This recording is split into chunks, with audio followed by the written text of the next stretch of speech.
Hello everyone. Public add यानी कि लोक प्रशासन के यूट्यूब चैनल में आपका वेलकम करता हूं। दोस्तों, हम पढ़ रहे हैं संगठन में जो संगठन के प्रकार हैं औपचारिक और अनौपचारिक, जिसे इंग्लिश में बोलते हैं फॉर्मल ऑर्गेनाइजेशन और इनफॉर्मल ऑर्गेनाइजेशन। आज पढ़ेंगे उनके बारे में। देखिए, फॉर्मल जो औपचारिक संगठन होता है, क्या उसकी विशेषताएं हैं, उसकी परिभाषा क्या है, ठीक है, क्या उसके लाभ हैं, और अनौपचारिक संगठन क्या होता है, उसके लाभ हानि, उसकी विशेषताएं, ठीक है। फिर बाद में पढ़ेंगे दोनों में अंतर क्या क्या है, कौन सा हमारे लिए अच्छा है, कौन सा गलत है। तो दोस्तों, बने रहिए अंत तक। देखिए, स्टार्ट करते हैं औपचारिक और अनौपचारिक संगठन। दोस्तों, ये वीडियो आपके लिए बहुत फ़ायदेमंद होने वाली है। यदि आप सिविल सर्विस या यूजीसी नेट, एनटीए नेट की तैयारी कर रहे हो तो आपके लिए बहुत फ़ायदेमंद होने वाली है। तो पढ़ेंगे दोस्तों औपचारिक संगठन। देखिए, औपचारिक संगठन क्या होता है, यानी कि फॉर्मल ऑर्गेनाइजेशन। औपचारिक संगठन वह है जो व्यवस्थित ढंग से नियोजित तथा रूपांकित किया गया हो, यानी कि जो सिस्टमेटिक ढंग से प्लान करके बनाया गया हो, और जिसे प्राधिकारी सत्ता द्वारा मान्यता दी गई हो, जिसे अथॉरिटी प्राप्त हो। यह वह संगठन है जिसका विवरण संगठन चार्ट या नियमावली में दिया रहता है, तथा जो पर्यवेक्षक यानी कि सुपरविजन के बाहर से दिखाई देता है। इस प्रकार के संगठन में पहले से ही निश्चित सिद्धांतों और उपलब्ध मानव तत्वों के आधार पर योजना बना ली जाती है। इस संगठन में क्या है, पहले से योजना तैयार करी जाती है कि यह काम करना है, तथा उसके बारे में नियम निरूपित किए जाते हैं, तथा उसके बारे में नियम बनाए जाते हैं, जिससे सुगमता से परिवर्तन नहीं होते, जिसमें आसानी से परिवर्तित नहीं किया जा सकता। संगठन के विभिन्न सदस्यों के व्यवहार में समन्वय स्थापित किया जाता है। जो संगठन में सदस्य होते हैं उनको उनके व्यवहार को में तालमेल बनाया जाता है। नेक्स्ट है, और स्पष्ट कर दिया जाता है कि एक सदस्य को क्या करना है, ठीक है। उस सदस्य के काम को पहले से ही स्पष्ट कर दिया जाता है, तथा उसकी शक्ति क्या क्या है। औपचारिक संगठन में कार्यों का विभाजन करने तथा सत्ता से संबंधित स्थापित करने के अतिरिक्त प्रक्रिया एवं संचार की रूपरेखा भी स्थापित की जाती है।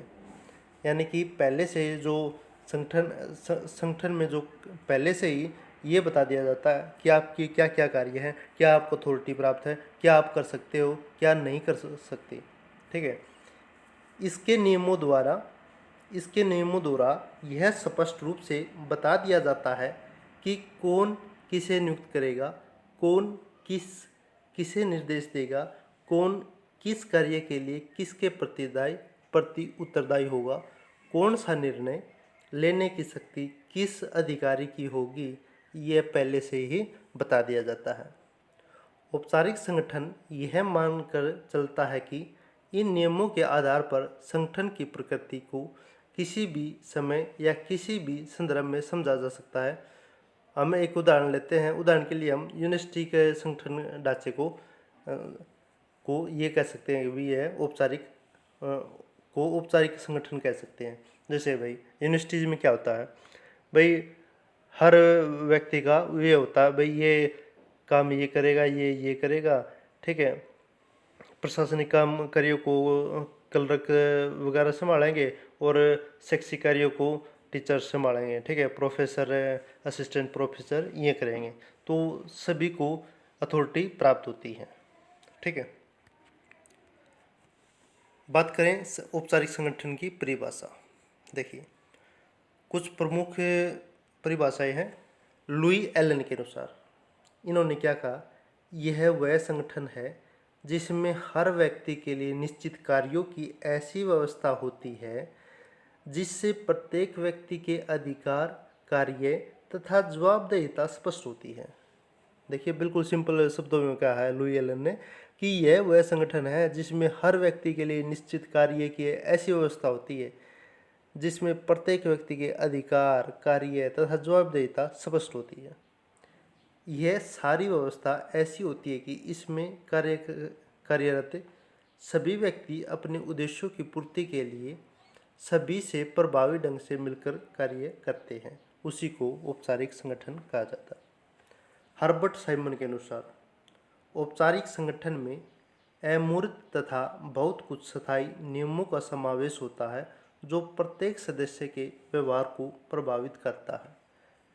हर्बर्ट साइमन ने क्या कहा कि यह अमूर्त तथा बहुत कुछ स्थायी नियमों में समावेश होता है जो प्रत्येक सदस्य के व्यवहार को प्रभावित करता है। ये हर्बर्ट साइमन की है। तो जानते हम औपचारिक संगठन की विशेषताएं, क्या क्या विशेषताएं ग्रहण किए हुए हैं औपचारिक संगठन। देखिए, पहले तो ये कि औपचारिक संगठन का जो आधार है, जो स्तर है, लेवल है, वो कानूनी स्तर है। कानून से बाहर ये कुछ भी कार्य नहीं करता। जिस अधिकारी को जो भी लीगली है तो वह केवल उसी को अंजाम देगा। ठीक है, पहला तो हो गया कानूनी स्तर। फिर कार्य का विभाजन, भाई कौन व्यक्ति क्या काम करेगा ये पहले से निर्धारित है। तो कार्यों का विभाजन किया गया है कि भाई ए ग्रुप का ऑफिसर क्या करेगा, बी का क्या करेगा, सी का क्या करेगा, डी का क्या करेगा। ठीक है, ये कार्यों का विभाजन है। फिर भाई ढांचे की प्रधानता होती है। इसमें एक स्ट्रक्चर बनाया जाता है कि भाई हायरार्की लेवल, पद सोपानी की व्यवस्था कह सकते हैं। जैसे भाई कांस्टेबल, हेड कांस्टेबल, एसआई, ठीक है, इंस्पेक्टर। तो इस तरह एक ढांचा पहले से निर्मित किया जाता है, उसी की प्रधानता पर चलता है। स्थायित्व तो दीर्घ अवधि के लिए किया जाता है। ये नहीं कि भाई कुछ समय के लिए, ये लंबे समय के लिए संगठन तैयार किया जाता है। फिर नियम एवं व्यवस्थाएं, ये अपने रूल पर चलता है। ठीक है, इसकी जो नियम होती हैं, व्यवस्थाएं होती हैं, ये केवल उसी पर काम करता है, उससे हटकर काम नहीं किया जा सकता। फिर भाई चेतनापूर्वक निर्माण एवं स्वीकृति, ये पहले से चेतनापूर्वक निर्माण किया जाता है इसमें, यानी कि सोच समझ के, और उसी को स्वीकृति दी जाती है। ये है औपचारिक संगठन की विशेषताएं। बिल्कुल सिंपल है, याद रखने योग्य है। देखिए, कानूनी स्तर, दूसरा है कार्यों का विभाजन, तीसरा है ढांचे की प्रधानता, स्थायित्व लंबे समय के लिए, नियम एवं व्यवस्थाएं, चेतनापूर्वक निर्माण एवं स्वीकृति, ये इसकी विशेषताएं। दोस्तों, एक बात और बोलना चाहूँगा आपको।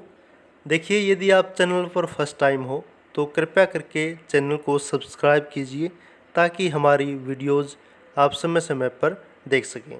ठीक है, और यदि आपको वीडियो अच्छी लगे तो अंत में लाइक ज़रूर करना।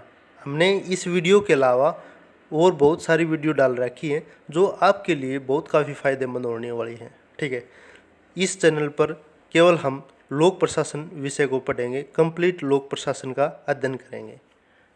तो चलते हैं लोक प्रशासन की औपचारिक संगठन के लाभ पर।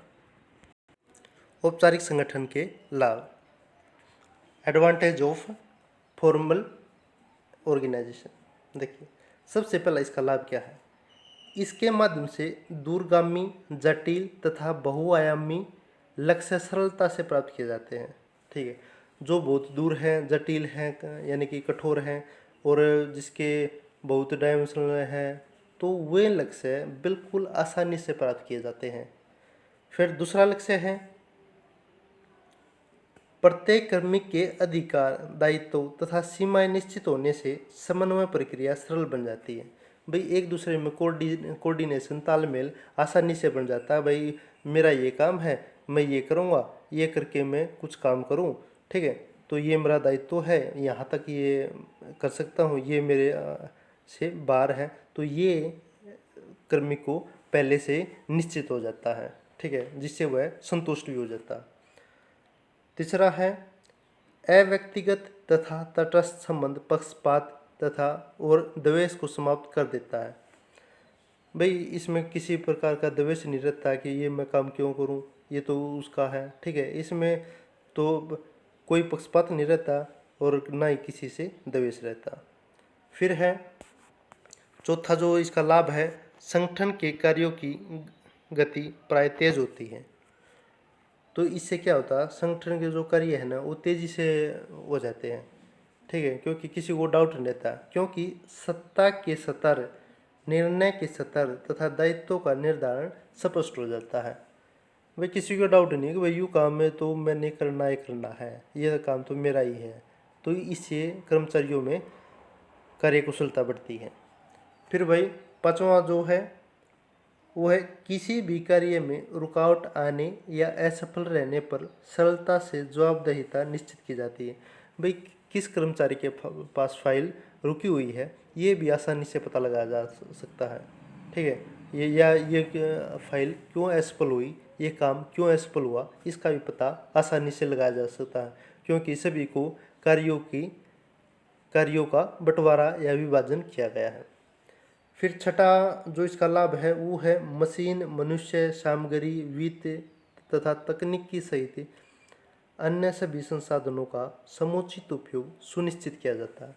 भाई किस व्यक्ति को कंप्यूटर दिया जाएगा, किसको मशीन दी जाएगी, किसको क्या दिया जाएगा, ठीक है, तो वो सभी संसाधन सभी को सुनिश्चित किए जाते हैं।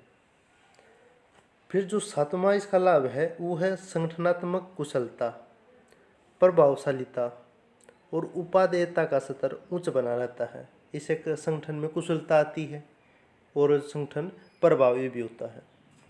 फिर जो आठवां इसका लाभ है वो है, कानूनी आधार, स्पष्ट कार्य, स्थायित्व के कारण प्राय निश्चितता बनी रहती है। भाई संतुष्ट हो जाए है, निश्चित हो जाए है व्यक्ति, कर्मचारी, भाई मैंने तो वो अपना काम कर लिया, मैं इसके अलावा कुछ नहीं करूँगा, ठीक है, और लीगल भी है, तो ये आदमी ये इसके लाभ हैं, ठीक है। जहाँ लाभ है वहाँ हानियाँ भी हैं, ठीक है। इसकी हानियाँ देखते हैं, क्या हानियाँ हैं, देखिए हानियाँ या डिसएडवांटेज।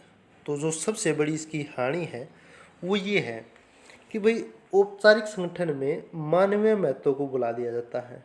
भाई मानवीय महत्व कतिये बुला जाए, भाई आदमी नाम की भी कोई चीज़ है, या ये कह सको आप, मानव को निर्जीव संरचना का ही एक भाग मानकर चलते हैं। इसके कारण इन संगठनों में मानवीय संवेदनाएं दम तोड़ती है।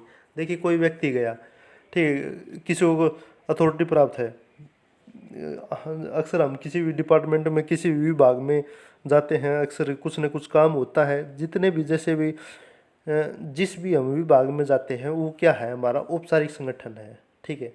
चाहे आप बिजली विभाग में जाओ या फिर आप कोर्ट में जाओ, कहीं पर भी जाओ, किसी भी ऑफिस में जाओ, वो सभी ऑफिस क्या है, औपचारिक संगठन है। तो वहाँ क्या होता है, व्यक्तियों को उनकी अहमियत भूल जाते हैं। जो वहाँ पर कर्मचारी बैठे हैं वो अपने आप को क्या समझते हैं, सर्वश्रेष्ठ समझते हैं, ठीक है, शक्तिशाली समझते हैं। तो आदमियों जैसा व्यवहार नहीं करते। पहली तो हानि ये है। दूसरी जो इसकी हानि है, इन संगठनों में मशीनी स्वभाव अपनाने के कारण पहल, अक्षमता, प्रेरणा और नवाचारों का दम घुटता है। भाई आदमी मशीनी हो गया है, ठीक है, बस मशीन का सहारा है लेवा, जो आदमी अपना नहीं कुछ करता, जो कुछ है बस मशीन करेगी, ठीक है, चाहे वो गलत है चाहे वो ठीक है। तो जैसा भी है वो मानवीय जो अक्षमता है वो कम होती जा रही है, प्रेरणाएं कम होती जा रही है, जो नए नए विचार आने चाहिए वो कम होते जा रहे हैं। तीसरी इसकी हानि ये है कि ऐसे संगठनों में नौकरशाही के दोष पनपते हैं, ठीक है, जिनमें लाल फीताशाही को आप ये कह सकते हो, रेड टेपिज्म बोलते हैं इंग्लिश में, यानी कि रिश्वत, ठीक है, यानी कि कोई फाइल रिश्वत के कारण वहीं अटक जानी। पद अहंकार, भाई मैं तो ये इस पद पे हूँ, मैं क्यों काम करूँ, तो थोड़ा पद का भी अहंकार हो जाए, घमंड हो जाता है उस व्यक्ति को, ठीक है, अगर मेरे हाथ में पावर है मैं तो नहीं करता। तथा कानूनी अड़ंगेबाजी ये प्रमुख होती है। तो वो कानून भी बता देता है बेवजह के, भाई ये नहीं किया आपने, ये नहीं किया, ये नहीं किया। तो क्या होती है, ये नौकरशाही में दोष पाए जाते हैं, ठीक है। फिर है औपचारिक संरचना, नियम व्यवस्था, शीघ्र एवं अनौपचारिक संचार प्रणाली में बाधा उत्पन्न होती है। इससे भाई नियमों में भी बाधा होती है और अनौपचारिक संचार प्रणाली में भी बाधा उत्पन्न होती है। फिर है नेक्स्ट है निर्धारित नियम, अधिकार, दायित्व, कार्य की व्यवस्था के कारण बहुत से विवादास्पद स्थितियों में कोई भी कार्मिक झुकने को तैयार नहीं होता, अतः संघर्ष बढ़ता है। इसमें संघर्ष बहुत ज़्यादा होता है, बढ़े है। क्यों बढ़े है भाई? ये काम मैं क्यों करूं?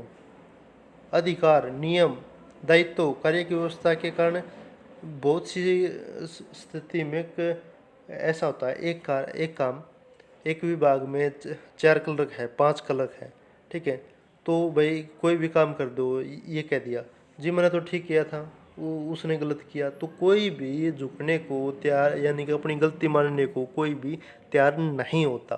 तो ये इस संगठन की सबसे बड़ी कमजोरी है, इसकी हानियाँ हैं, ठीक है। तो ये था दोस्तों फॉर्मल ऑर्गेनाइजेशन। आप पढ़ेंगे हम इनफॉर्मल ऑर्गेनाइजेशन, इसका बिल्कुल विपरीत हो जाएगा, ठीक है।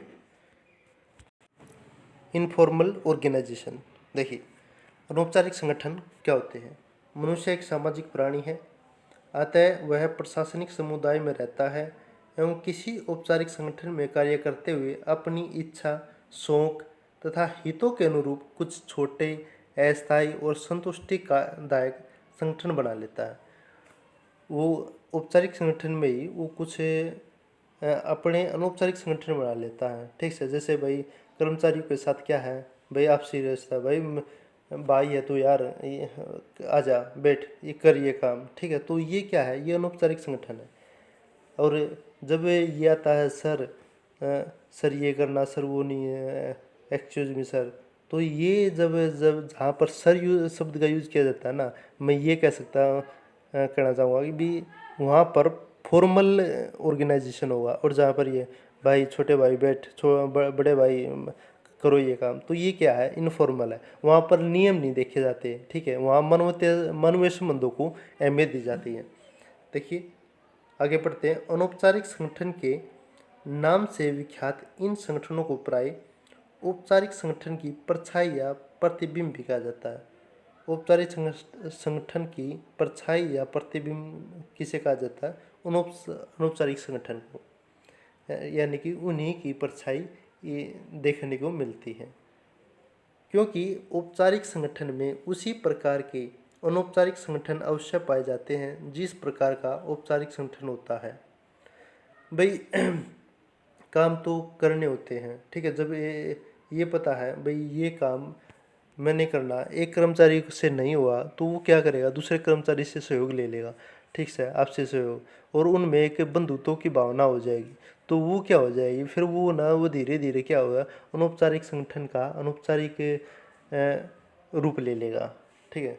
अनौपचारिक संगठनों की कोई कानूनी मान्यता नहीं होती, लेकिन यह संगठन औपचारिक संगठन के पूरक माने जाते हैं, ठीक है। उनमें कोई कानूनी मान्यता नहीं, भाई चल कानून बाद में, भाई तू कर ये काम कर, देखा जाएगा, मैं अपना मैं रेस्पॉन्सिबल हूँ इसके लिए, ठीक है, मैं उत्तरदायी हूँ।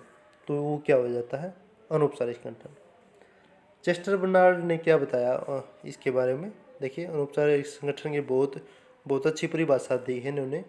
देखिए अनौपचारिक संगठन व्यक्तिगत संपर्कों, परस्पर क्रियाओं तथा लोगों के सामूहिक संघों का समूह होता है। इन संगठनों में व्यक्तिगत तथा मानवीय भावनाएं महत्वपूर्ण होती है। संगठन में व्यक्तित्व और मानव के संबंध को ये महत्वपूर्ण मानते हैं।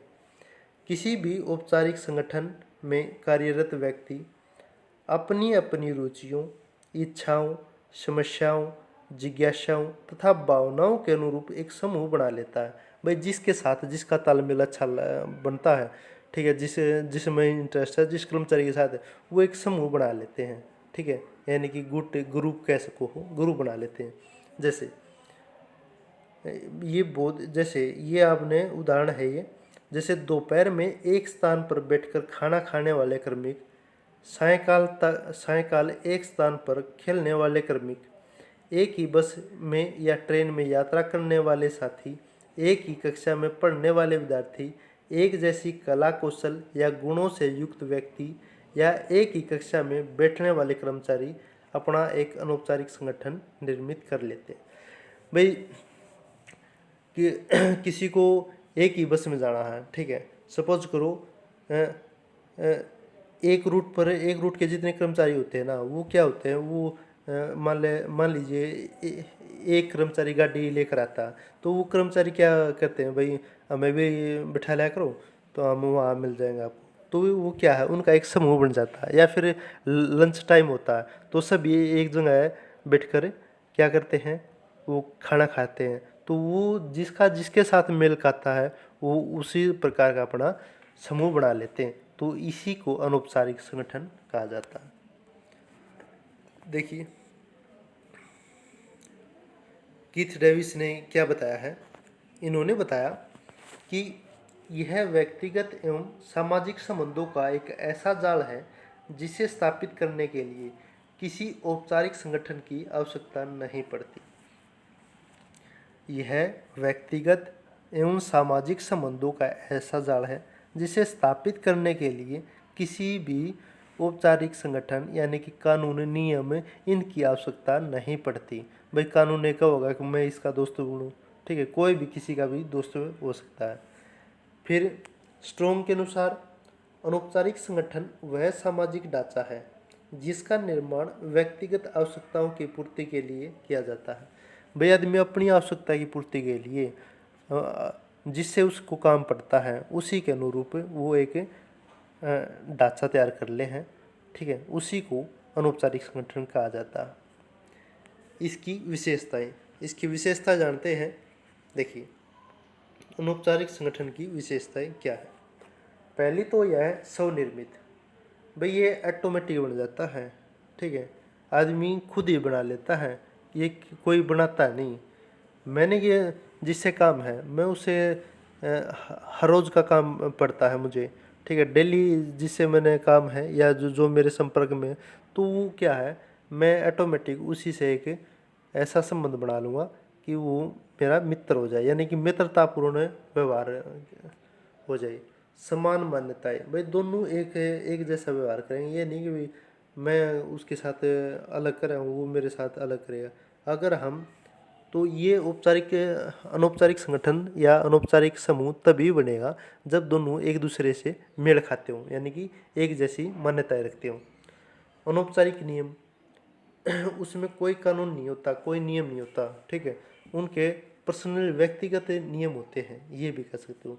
नेतृत्व की विशिष्ट शैली, भाई जब काम करना होता है तो सभी नेतृत्व ये मान लेते हैं भाई इस व्यक्ति के नेतृत्व में हम सारे कार्य करेंगे, ठीक है, किसी को कोई समस्या भी नहीं होती। फिर सामूहिकता, और सभी में ये होता है भाई हम मिलजुल के काम करेंगे और जल्दी करेंगे, इससे हमें आसानी होगी, तो वो एक समूह भी बना लेते हैं, ठीक है। तो ये है दोस्तों इनफॉर्मल ऑर्गेनाइजेशन की विशेषताएं। देखिए अगर आपको कुछ ये लग रहा है कि भाई मैं तेज करवा रहा हूँ या कुछ पॉइंट आप लिखना चाहते हो तो आप लिख सकते हो, ठीक है, वीडियो को उपयोग करके। और कुछ आपको कमी लगे तो दोस्तों कमेंट बॉक्स में ज़रूर बताना है, ठीक है, ताकि मैं अगली वीडियो और अच्छी से बना सकूँ। अब पढ़ते हैं इसकी लाभ की। देखिए इसके लाभ या एडवांटेज की बात करते हैं। अनौपचारिक संगठन के लाभ। अनौपचारिक संगठन मनोरंजन, विचार विमर्श तथा तनाव मुक्त के साधन है। वही एक दूसरे से जब डेली का कार्य करना है सभी ने, तो क्या है वो मनोरंजन भी करते हैं, विचार विमर्श भी करते रहते हैं जब कार्य ना हो, और तनाव इससे क्या होता है, तनाव से मुक्ति मिलती है, ठीक है। तो ये इसका सबसे बड़ा लाभ है। फिर जो दूसरा लाभ है, कार्मिकों की सुरक्षा, अपनत्व, संतुष्टि, प्रेम, साहचर्य की मानवीय आवश्यकताओं की पूरी हो जाती है। भाई अपनापन भी हो जाए एक दूसरे में। जब एक जगह कार्य करते हैं तो वो क्या करते हैं, एक दूसरे की सपोर्ट मानते हैं, प्रेम हो जाता है, ठीक है, और उसे क्या है, अपनत्व की भी भावना आ जाती है। ये एक दूसरे को बंधुत्व की भावना से देखने लगते हैं। फिर भाई अनौपचारिक विधि से संचार कार्य हो जाता है।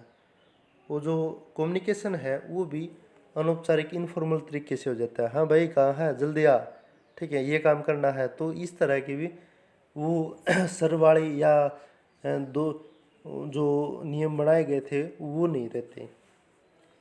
फिर भाई औपचारिक संगठन में कार्य के दौरान हुए विवादों तथा संघर्षों का समाधान आपसी सामंजस्य से हो जाता है।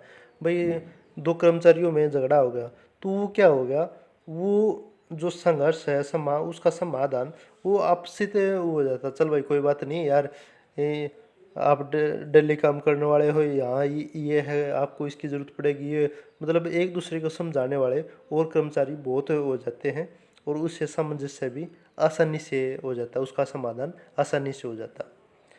फिर पांचवा इसका जो लाभ है वो है औपचारिक संगठन में कार्य में सहायता मिलती है। वो क्योंकि सदस्य परस्पर चर्चा करके अनुभवी सहकर्मी के विचारों से अनौपचारिक लाभ उठाते हैं।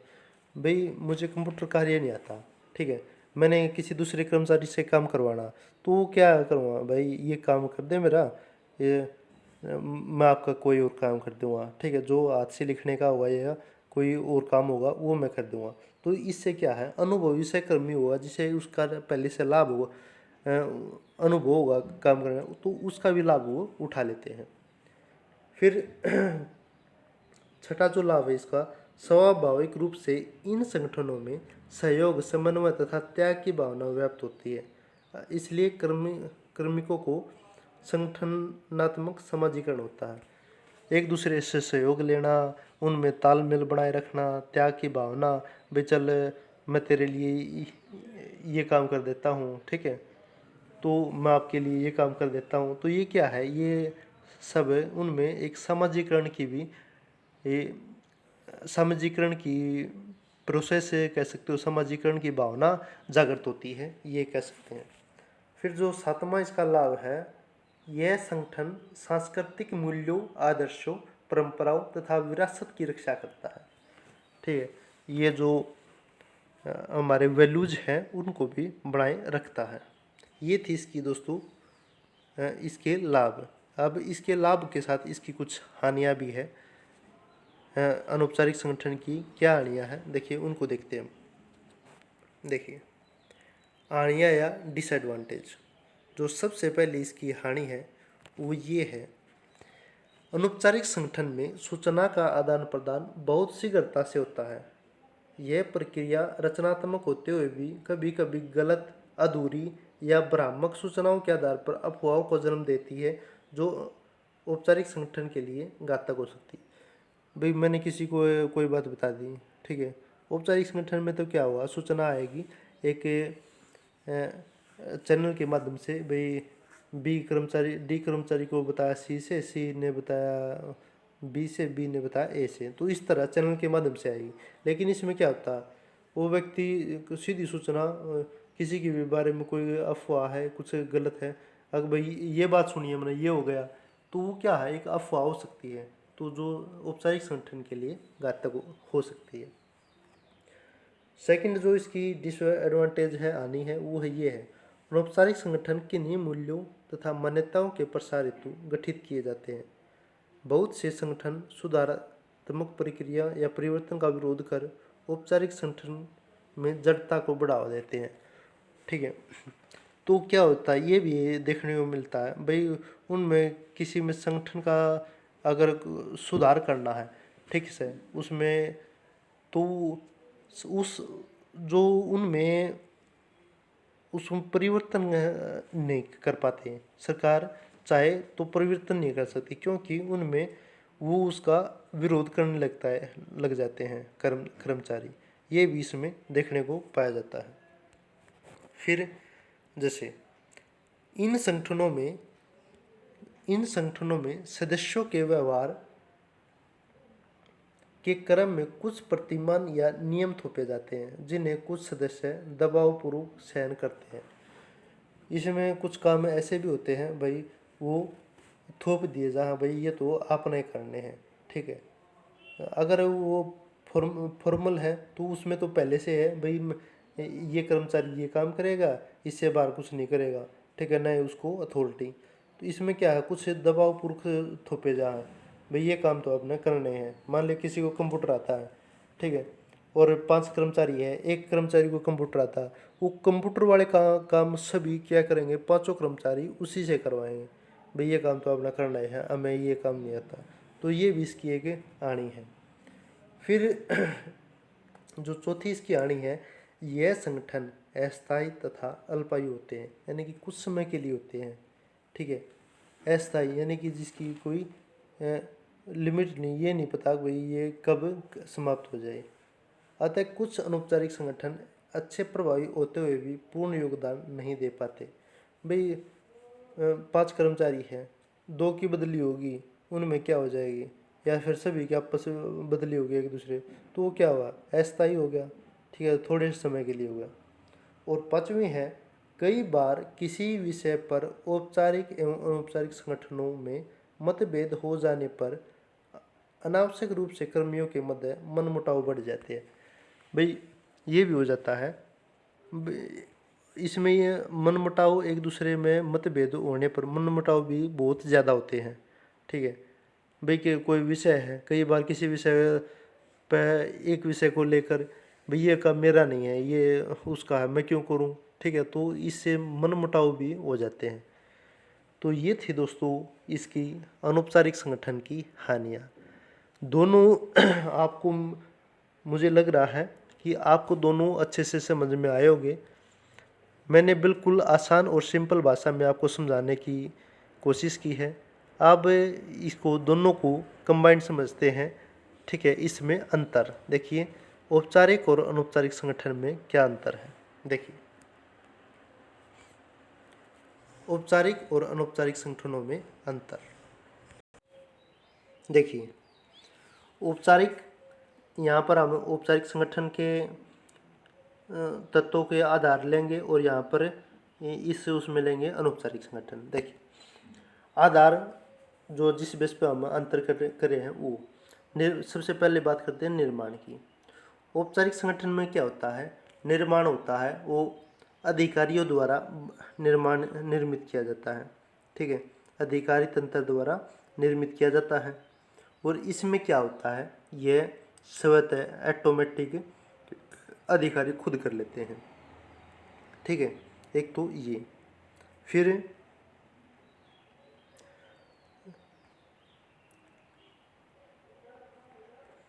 आकार, इसका जो औपचारिक संगठन होता है इसका आकार क्या होता है, वो बड़ा पाया जाता है, लेकिन अनौपचारिक संगठन का आकार छोटा पाया जाता है। क्यों भाई, इसमें कर्मचारी हो सके समूह के रूप में होते हैं। ये अनौपचारिक संगठन में 5 व्यक्तियों का भी समूह हो सकता है, 4 का भी हो सकता है और ज़्यादा का भी हो सकता है।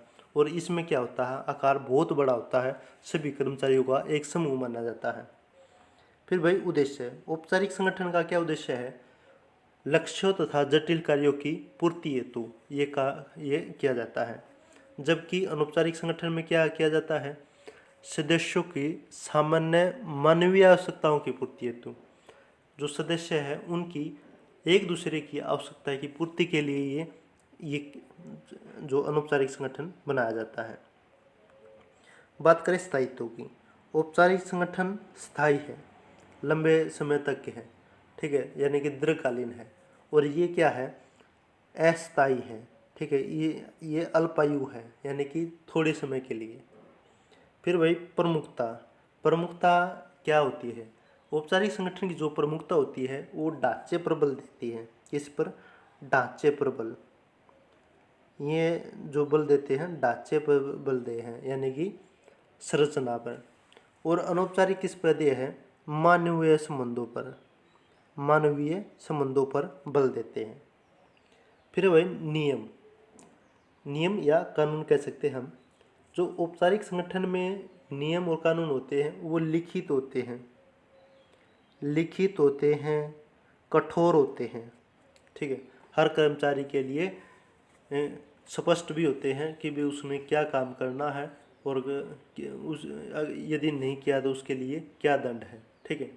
और उसमें क्या होते हैं, अनौपचारिक संगठन में अलिखित होते हैं, सरल होते हैं, आवश्यकता अनुसार होते हैं, इसमें कोई नियम नहीं होता। ठीक है, ये कह सकते हो।